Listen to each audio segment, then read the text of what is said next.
សួស្តីពុកម៉ែបងប្អូនទាំងអស់គ្នាខ្ញុំហង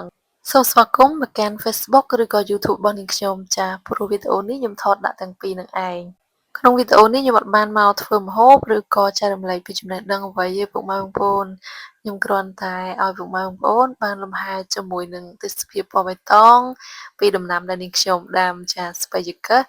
ខ្ញុំបាច់គ្រាប់ច្រើនដែរតែដុះបានតែប៉ុណ្្នឹងឯងហើយរយៈពេលស្ពៃយាកាសនេះប្រហែលជាចូលកន្លះខែជាងហើយនៅខ្ចីៗលហកខ្ញុំក៏គិតថាចង់យកទៅឆាបូកផ្សំជាមួយនឹងត្រកួននេះណាពុកម៉ែបងប្អូនត្រកួននេះក៏នាងខ្ញុំដាំដូចគ្នាតែត្រកួនខ្ញុំដាំមុនស្ពៃទៅទៀតពុកម៉ែបងប្អូនខ្ញុំបានកាត់ញ៉ាំពីរបីដងហើយនិយាយទៅរសជាតិបន្លែដែលយើងដាំខ្លួនឯងអត់មានជាតិគីមីហើយញ៉ាំទៅយ៉ាងមានទំនុកចិត្តរសជាតិឆ្ងាញ់មែនទែនចាខ្ជិលទុកតទៀតអាចថារៀងចាស់ជាងនឹងហូបអត់សូវឆ្ងាញ់ទេក៏គិតកាត់យកទៅឆាជាមួយនឹងតាំងហ៊ុនណាពុកម៉ែបងប្អូនចំពោះខ្ញុំម្ហូបបន្លែអីក៏ខ្ញុំអត់នេះដែរខ្ញុំចូលចិត្តមិចចូលគ្នារបៀបថាខ្ញុំចូលចិត្តកែច្នៃអាហារមិនមែនចាំតែតាមក្បួនតាមអីខ្ញុំគិតថាអាចយកទៅឆាបានឆាឲ្យតំណងឲ្យឆ្ងាញ់អញ្ចឹងណាស្ពៃយាកាសណាខ្ញុំដាក់លាយមួយត្រកួនដែលខ្ញុំកាត់ហ្នឹងខ្ញុំយកទៅឆាតាំងហ៊ុនពុកម៉ែបងប្អូនធ្លាប់ឆាដូចនាងខ្ញុំដែរអត់ចា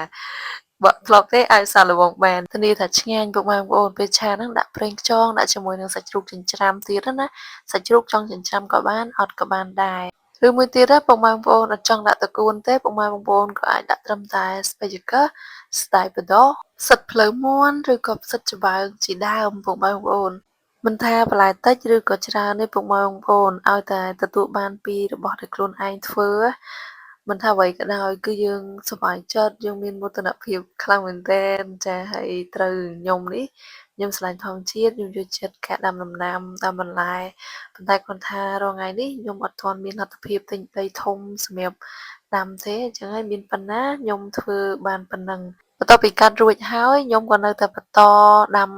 ដំណាំតទៀតដែរបងប្អូនខ្ញុំអត់ចង់ទុកផើងត្នេទេឲ្យតែមានដីមានផើង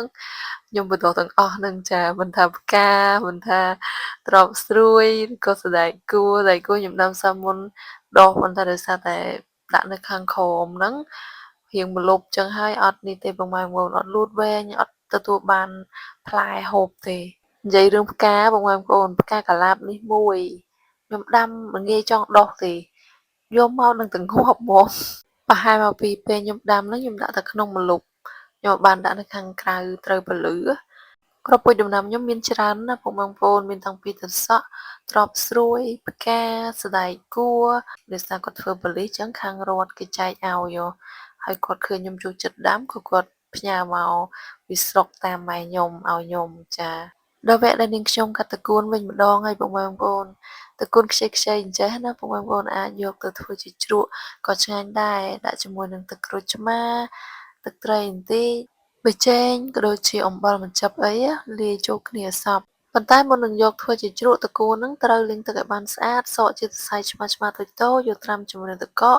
ដើម្បីឲ្យតកួនហ្នឹងស្រួយសិនខ្ញុំគ្រាន់តែពេលបញ្ចូលសលេងហ្នឹងខ្ញុំនិយាយសម័យបារាណនេះក៏ឃ្លានដែរនឹកឃើញពេលបើបានញ៉ាំទៅតាពីឮស្រួយខ្ញប់ខ្ញោកបងប្អូនស្រួយនឹងស្រាប់តែម្ដងណាចាហើយត្រប់ស្រួយក៏ចឹងដែរបងប្អូនត្រប់ស្រួយក៏អាចយកធ្វើជាជ្រក់អញ្ចឹងដូចគ្នាត្រប់ស្រួយគឺស្រួយស្រាប់ហើយមិនចាំបាច់បាក់ត្រាំទឹកកកអីទៀតទេចំពោះមុខម្ហូបខ្ញុំមានមុខម្ហូបប្លែកៗជាច្រើនក្នុងការចែករំលែកទៅកាន់ពុកម៉ែបងប្អូនដូច្នេះហើយកុំភ្លេចចូលទៅកាន់ Channel YouTube របស់នាងខ្ញុំហើយជួយចុច Subscribe ក៏បានច្រើនផងណាចាជម្រាបលាជួបនាងខ្ញុំវីដេអូក្រោយទៀតបាយបាយ